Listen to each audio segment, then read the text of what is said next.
¿Qué tal? Es momento de un nuevo análisis profundo, donde tomamos investigaciones complejas, notas que parecen fascinantes y textos que, a simple vista parecen inalcanzables, ¿no? Y extraemos ese conocimiento que realmente cambia la perspectiva de quien se atreve a cuestionar lo establecido. Así es. Hoy hay entre manos un material verdaderamente especial. Se trata de un documento que, bueno, podría parecer reservado solo para académicos encerrados en bibliotecas polvorientas, Claro, suena a eso. pero que en realidad resulta ser una llave maestra para entender cómo funciona la maquinaria interna de la mente humana. El foco está puesto sobre un extracto sumamente revelador del investigador Hernando Bernal, titulado Texto pegado, comentario de texto y lectura del inconsciente. Un texto interesantísimo, la verdad. Lingüística es un ejercicio árido, aburrido o puramente teórico. La intención es demostrar cómo la manera en que se leen los textos complejos es, de manera sorprendente, la herramienta exacta para descifrar los misterios más ocultos del ser humano. Ajá. Ok, vamos a desempacar esto. Porque para entrar en materia se requiere un poco de contexto para entender de qué terreno estamos hablando exactamente. Claro que sí. El contexto es fascinante, sobre todo porque nos obliga a replantear la definición misma de lo que significa leer. En este recorrido intelectual se van a conectar dos mundos que tradicionalmente parecen operar en pistas separadas. Sí, Por un lado, tenemos la precisión casi matemática de la lingüística. Y por el otro, la inmensa profundidad del psicoanálisis. Pero, a ver, el objetivo es hacer este cruce sin caer en la trampa de la jerga técnica innecesaria. exacto, que a veces asusta bastante. Totalmente. Lo que Hernando Bernal pone sobre la mesa en este texto es la metodología de trabajo de Jacques Lacan. Lacan es, sin lugar a duda, una de las figuras más influyentes y complejas de toda la historia del psicoanálisis. Y su forma de acercarse al conocimiento era única. Única en el sentido de que no leía por leer. Exactamente. Él no agarraba un libro simplemente para acumular datos o memorizar fechas. Leía para investigar de forma implacable, para desentrañar verdades ocultas. Y el núcleo de toda esa operación intelectual reside en un concepto que suena increíblemente simple, pero que encierra una profundidad engañosa. Que es el comentario de texto. El comentario de texto, así es. Fíjate que me llama la atención que uses esa frase en particular, porque ahí es donde surge la primera gran paradoja del análisis de hoy. Si alguien escucha comentario de texto en la vida cotidiana, lo más seguro es que su mente se vaya hacia algo completamente superficial, ¿no? Sí, a una reseña rápida. Claro, hoy en día un comentario es ese texto de 2 líneas que se deja en una publicación de redes sociales, o la reseña rápida que se hace en Internet para darle 3 estrellas a un libro diciendo me gustó o no era lo que esperaba. Tal cual. Suena a una opinión a la ligera, algo que se hace mientras se espera el autobús, digamos. Resulta muy sorprendente descubrir que, en el ámbito del psicoanálisis, y muy especialmente para la escuela de Lacan, esa frase significa todo lo diametralmente opuesto. Y Bernal identifica precisamente ese malentendido cultural en su documento. O sea, la palabra comentario se ha ido desgastando hasta cargar con esa connotación de superficialidad, como si fuera apenas la capa de pintura de un análisis real. Ajá. Sin embargo, el movimiento magistral de Lacan fue tomar esta expresión tan mundana y elevarla al rango de un método de investigación riguroso, crítico y absolutamente exhaustivo. ¡Wow! Bajo esta lupa, hacer un comentario de texto no tiene nada que ver con leer por encima para captar la idea general. Exige un nivel de inmersión y de fricción con el material que es abrumador.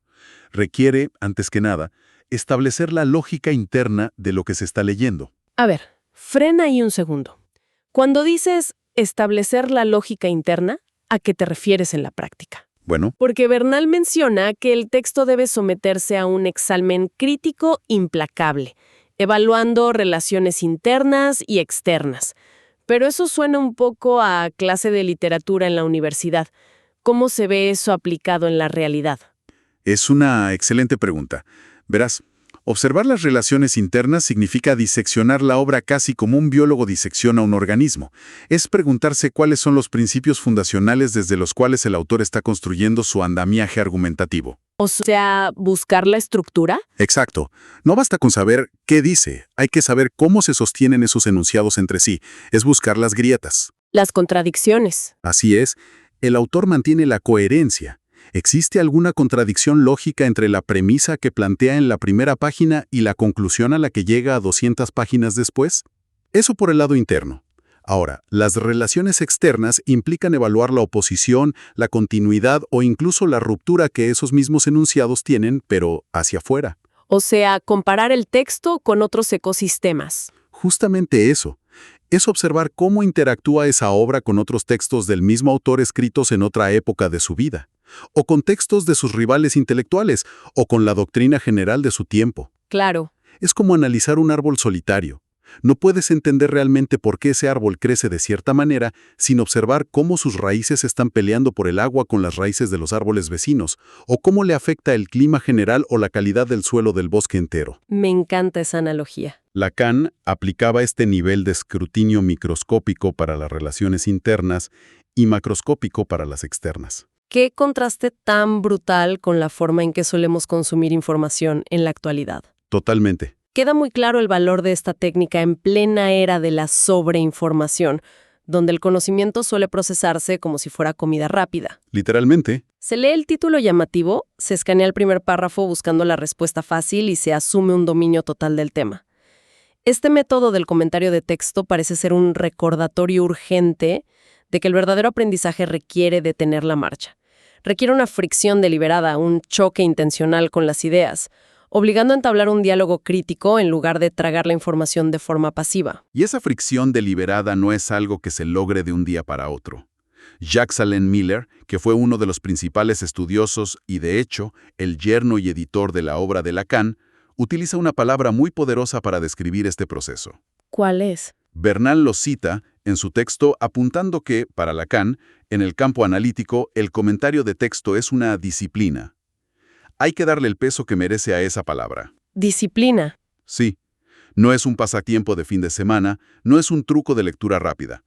Es una disciplina férrea, una práctica constante y un rigor sostenido a lo largo del tiempo. Una disciplina que, por lo que entiendo del texto de Bernal, Lacan no aplicó a cualquier autor al azar, sino que la enfocó casi con una devoción obsesiva hacia la figura central de Sigmund Freud. Así es. Lo fascinante aquí es analizar los motivos detrás de esa decisión.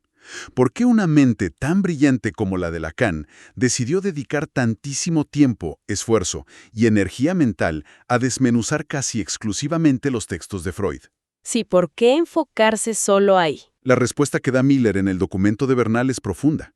Lacan consideraba que el texto freudiano portaba una palabra, y no era una palabra cualquiera de un autor inteligente más. Lacan estaba en la cacería de lo que él denominaba la palabra verdadera. Ese concepto de la palabra verdadera suena casi místico, como si estuviera buscando un texto sagrado. Pero asumo que tiene una aplicación muy laica y concreta en el psicoanálisis, ¿verdad? Totalmente concreta.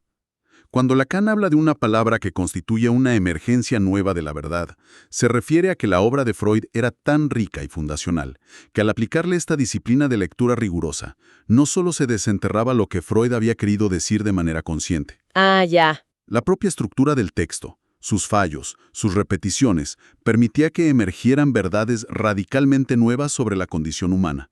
Verdades que quizás el propio Freud había intuido pero no había logrado articular formalmente.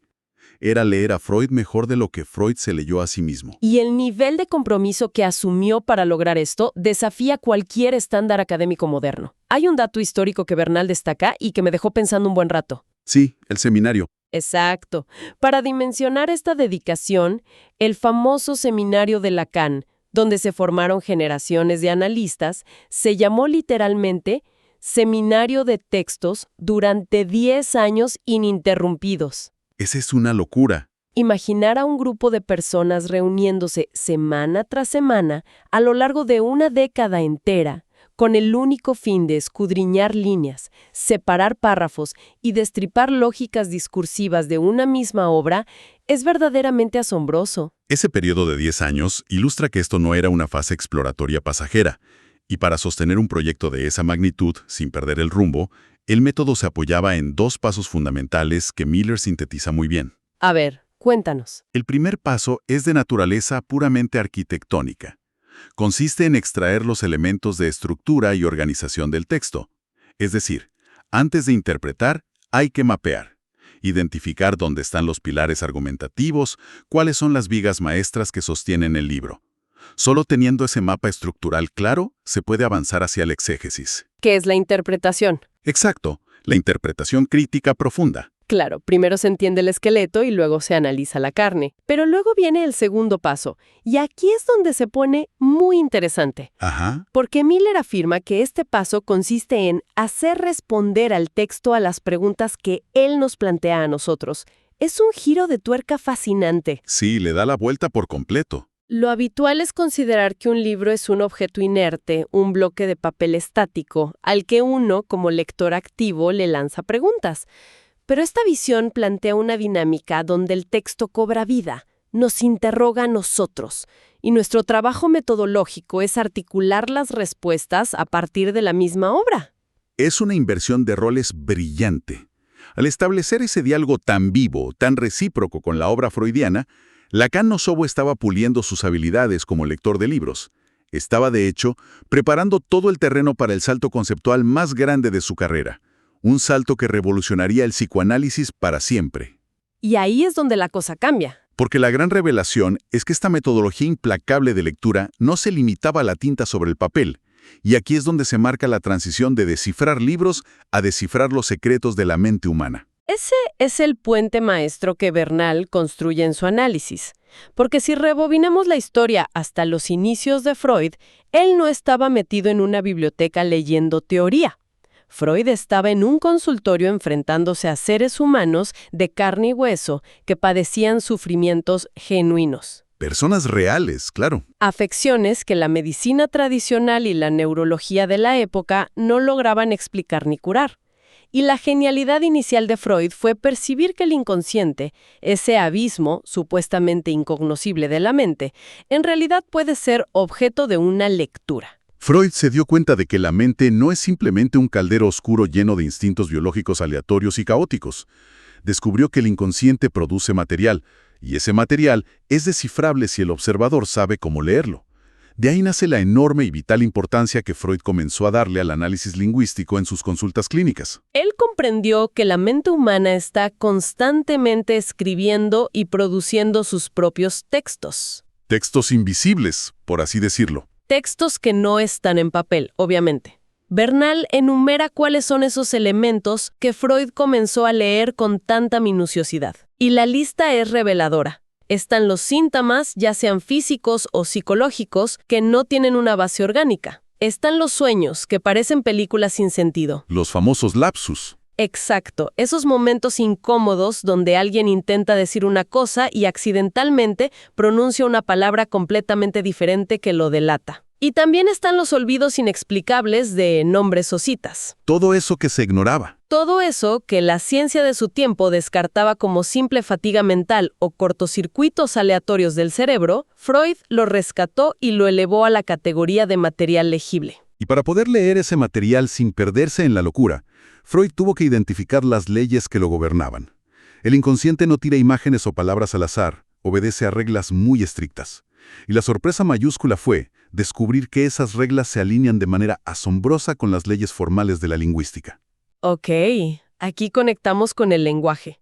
Bernal detalla las dos leyes fundamentales que rigen cómo opera el inconsciente, la condensación y el desplazamiento.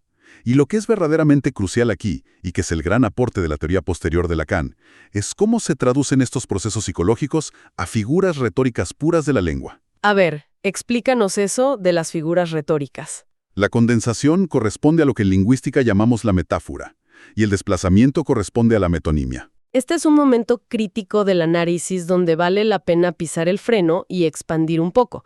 Porque condensación y desplazamiento pueden sonar a términos de física cuántica, la verdad. Sí, suenan complejos. Pero describe fenómenos que ocurren en la mente de todas las personas, especialmente al dormir. Entonces, tomemos la primera ley, la condensación que acabas de asociar con la metáfora. ¿Podrías ilustrar cómo se ve esto en la práctica, digamos en un sueño común? Claro que sí.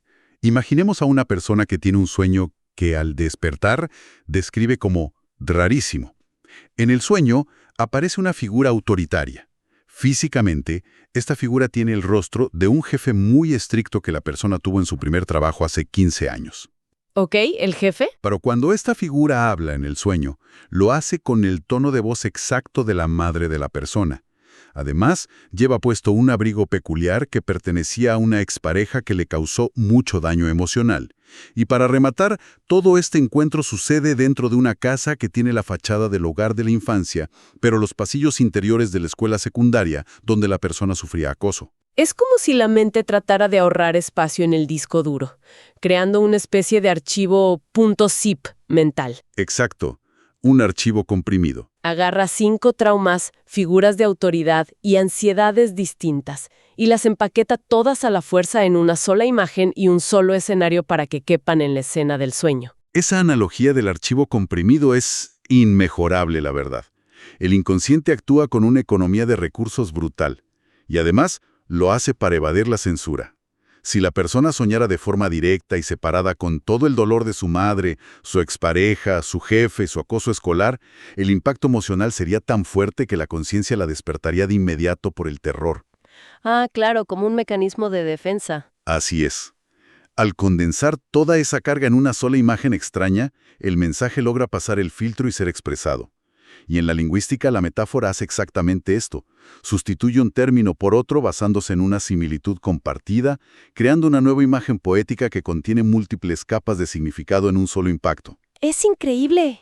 El inconsciente es, en esencia, un poeta magistral usando metáforas visuales. Queda clarísimo cómo opera esa compresión. Ahora, pasando a la segunda ley, el desplazamiento, que vinculaste con la figura retórica de la metonimia. Esto parece operar bajo una lógica diferente, no tanto de comprimir, sino de desviar la atención, ¿no? ¿Cómo funciona el desplazamiento en la mente de una persona en su día a día o en un consultorio? El desplazamiento ocurre cuando la carga afectiva, el peso emocional o el acento de una idea profundamente dolorosa o amenazante se transfiere a otra idea o a un objeto. Un objeto cualquiera. Sí, un objeto que originalmente era secundario, trivial o insignificante, pero que está conectado al problema real por alguna cadena de asociaciones oculta. Es el mecanismo de distracción por excelencia del inconsciente.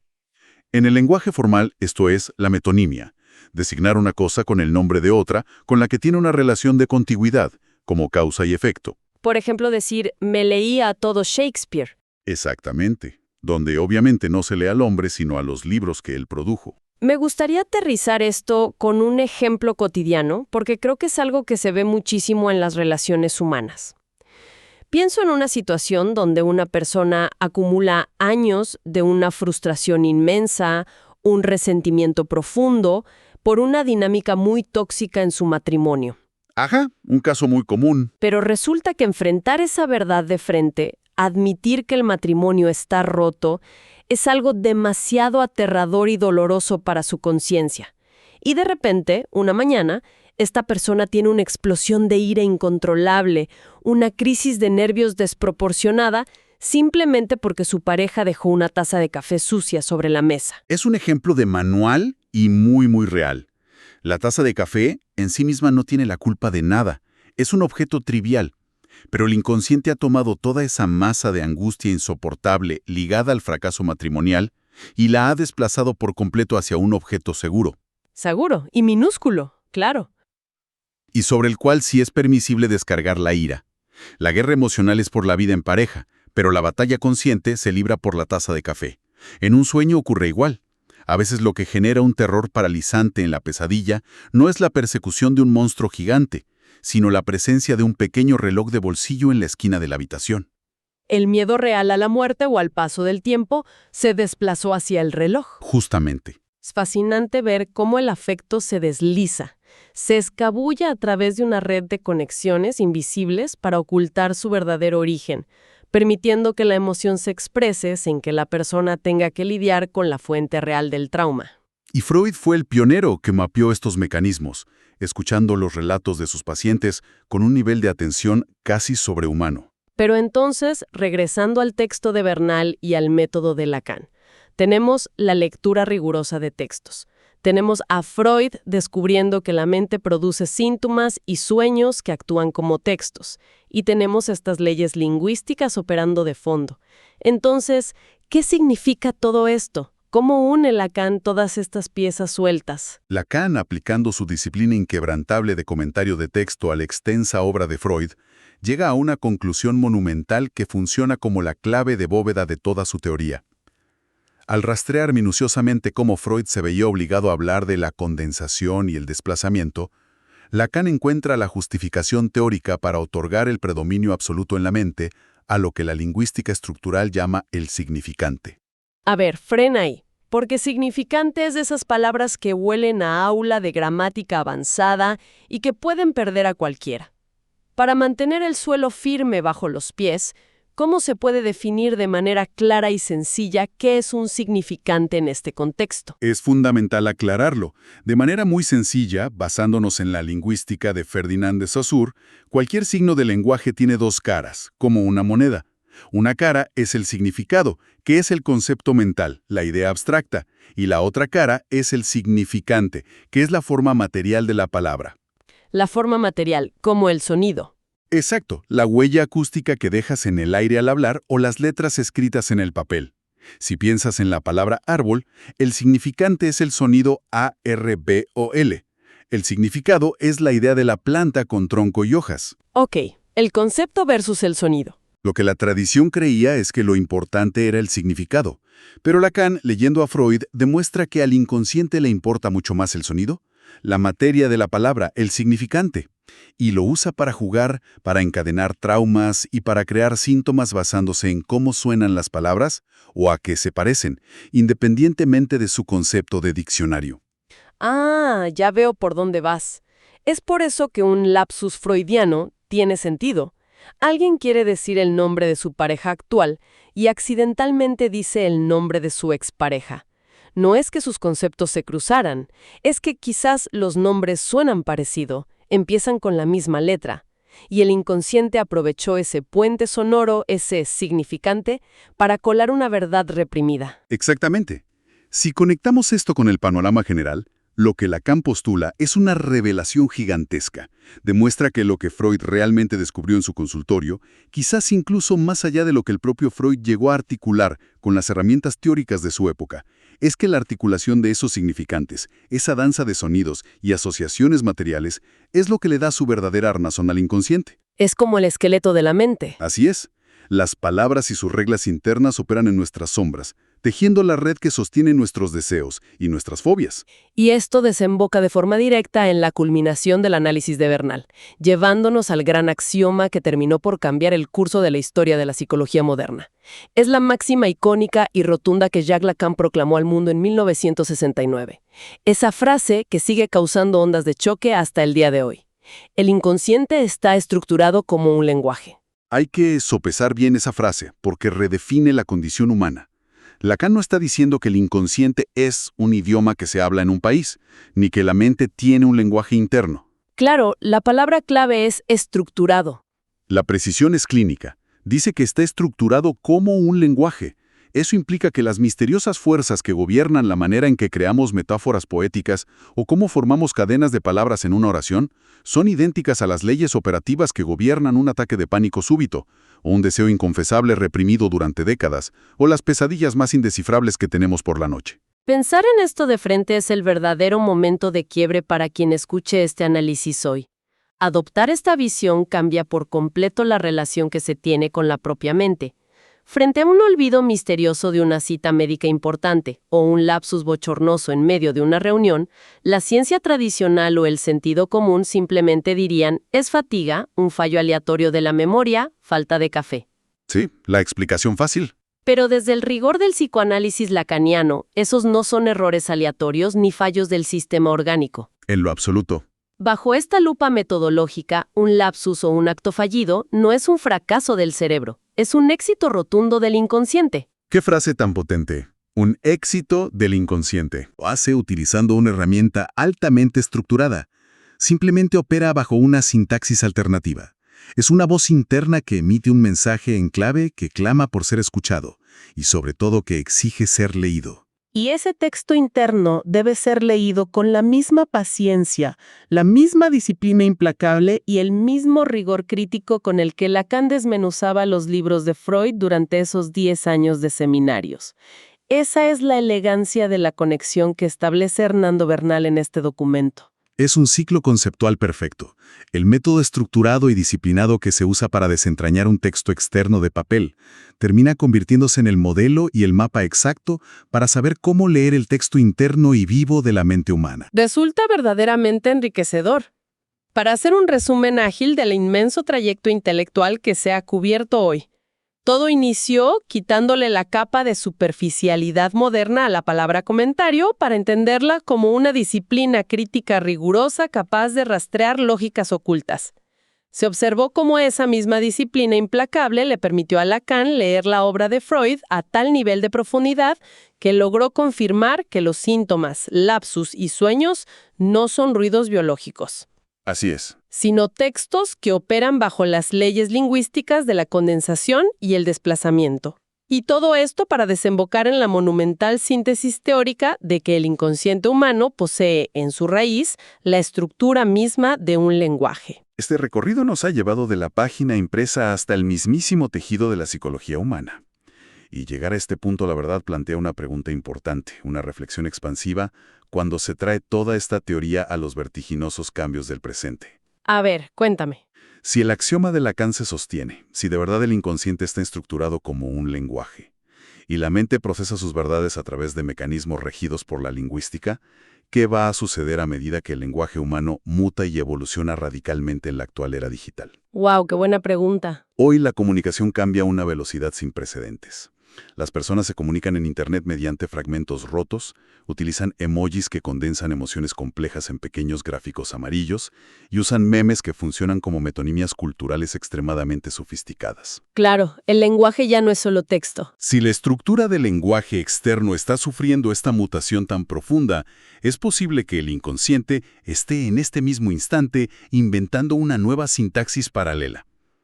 ¿Acaso se están gestando formas de metáfora y metonimia internas completamente inéditas que en un futuro no muy lejano exigirán el desarrollo de un método de lectura y una disciplina analítica totalmente nuevos para poder ser descifrados?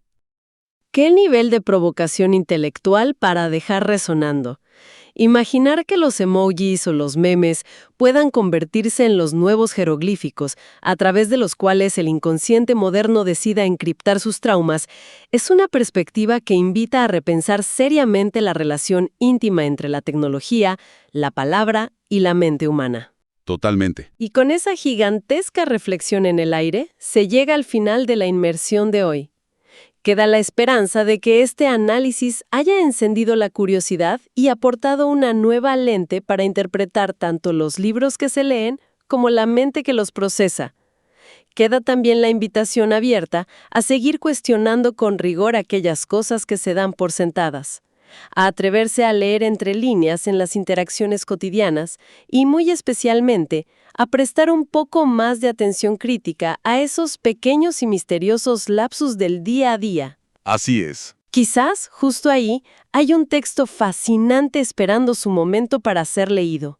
Hasta la próxima oportunidad de explorar las profundidades del conocimiento.